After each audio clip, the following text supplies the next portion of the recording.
Hello and welcome to the 145 Rural Podcast, where we are here to strengthen music careers and communities one song at a time. And now here's your host, Jacob Wing. Yay! Hey everybody, and welcome to today's episode. We are talking about an instrument cable versus a speaker cable. What's the difference, and can you use them interchangeably? So let's just start out with the most obvious thing here is if you are just asking for that standard question, just want the answer to that, let's get out of the way and not waste your time. If you were to go to Google right now and just enter that into the text field and search, just type in what would happen if I use an instrument cable as a speaker cable, the answer you're going to get back is an instrument cable has a signal wire and a shield for carrying instrument level signals. A speaker cable has two identical wires for carrying speaker level signal. Using an instrument cable as a speaker cable can equal damage to your equipment. Using a speaker cable as an instrument cable can introduce a lot of noise. So there you have it. End of episode. Thanks. Bye. Have a great day. Oh, wait. So are you one of those people that wants to know a little bit more why? You want to dig a little bit deeper as to what the difference might be and how it can affect everything? Well, welcome to the right place. Let's go a little bit deeper. So first thing we want to talk about is just dig into why there's a difference. Let's go right ahead and get into it.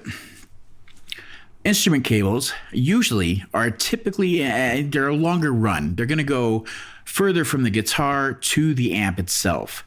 Now, that's not really where the problem is. The problem comes in where with instrument cables, there is a smaller wire in there, a higher gauge wire, but a smaller wire that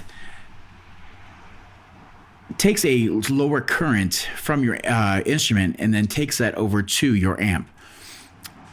And the thing about that is that it uses just one wire and then a shielding around that wire, which protects it from being an antenna or, introducing a hum or that noise that can come from a longer run of cable like that. Again, when we were talking about this with Hank Donovan in our episode about cables, what makes a good cable and a bad cable, he was telling us about the braiding that they use through Rattlesnake cables and why it makes such a big difference is because that special braiding, when you're moving the cable and you twist it or turn it or bend it, it doesn't break that braiding and it keeps that signal safe and doesn't let any of that interference come into the signal. Now, when it comes to a speaker cable, there is two cables on the inside there. And they can handle a higher current because they're a lower gauge. Remember, a lower gauge wire can handle more current, and it's a bigger wire. Those are designed to handle the high end currents, and they don't have shielding, so they can introduce that noise. So there you have why when you just do the Google search on that and you get that answer, there's the reasons exactly why. With an instrument cable, you can damage your equipment because it's a smaller cable and a higher gauge, so it doesn't take as much current. And when you're passing, whatever 30, 50, 100 watts, whatever amperage your amp is putting out has to go through that cable, and you could easily do some damage to your equipment, which could be very costly. If you go the other way and use a speaker cable as an instrument cable, that's why you run into that noise that it's talking about, because that shielding is not there. And it allows that interference to add a noise into your instrument cable. And of course, because whatever's going into that cable is going into an amplifier, something that's going to amplify the sound, you're going to run into that interference noise and that hum that we all dread and hate and ruins any tone that we're trying to get. So there's your differences and why. Hi there, and welcome to the ad break. We're just going to take a moment to let everybody know about our community of growing members, and if you'd like to be a part of that, just look at the info below and there will be a click there for an email sign up to join in and get your voice heard. As well, if you're enjoying this content, please join our Patreon at patreon.com/145rural. There you can join any of our groups, and you can add to the discussion of what topics we will choose that will help you and hopefully future members of our groups, as well as join monthly Q&As and other such benefits. Again, that's patreon.com/145rural, and we look forward to seeing you there. Now, back to that regularly scheduled episode, and enjoy that content. Thanks. again. The next part that I want to talk about is that parts on the inside. We're just going to take a quick look at what's on the inside of these. And first, we're just going to look at a quick diagram and breakdown, of course, what I was just showing you of the two different types of cables and how they're constructed differently and why that makes a difference, of course.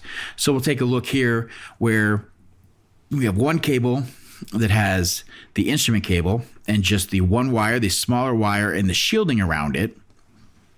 And of course, we'll take a look at the other side here where it is a speaker cable and there's two wires with no shielding but thicker wires for more current. Seems little, but it's a big difference, and it could save you money and help your sound in the long run. Okay, so we talked about what the difference is between the speaker cable and an instrument cable. Now let's just go to some experts and see if they can't tell us what would happen, why this is a bigger deal than just, whatever, it works. Now, to do this part, I was able to track down an article from our friend Hank Donovan over at Rattlesnake Cables, and he has a great article that they keep on their website, and I used that as a reference here, and he was able to talk to some big names in the amplification game. And, of course, I'll have that article linked down below in our show notes on the podcast, and, of course, in the YouTube down in the notes here. And the first one we're going to talk about here is the Paul Rivera Sr. from Riviera Amplification.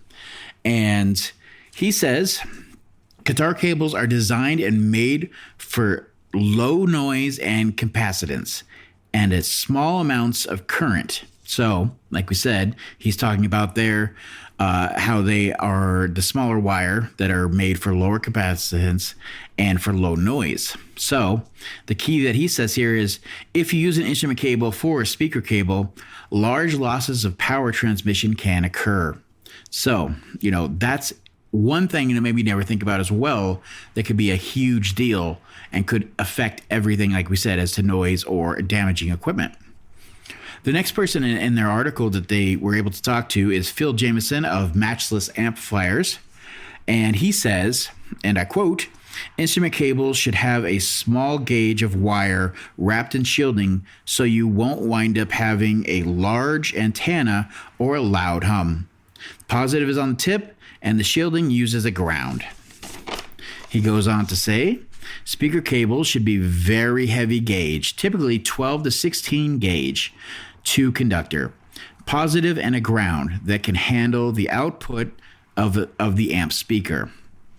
And the key part he says here at the end is you wouldn't use a shielded cable simply because the shield would not be adequate enough to handle the output current. So what he's saying is you don't want to use that shield as part of the current going between. Yes, you can use what's used as the ground, but it's going to be too much current at some point, and that's where we're talking about that damage can occur.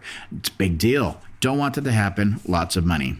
So there's more great stuff in that article. He talks to another great person that breaks down some of the math, which we won't do here, and there's not to waste anybody's time, but it kind of just shows you that there's a reason. There's a lot of thought that goes into these things. There's a reason that they've designed things. There's a reason that they have different names. Is usually what I like to tell people. They have different names for a reason.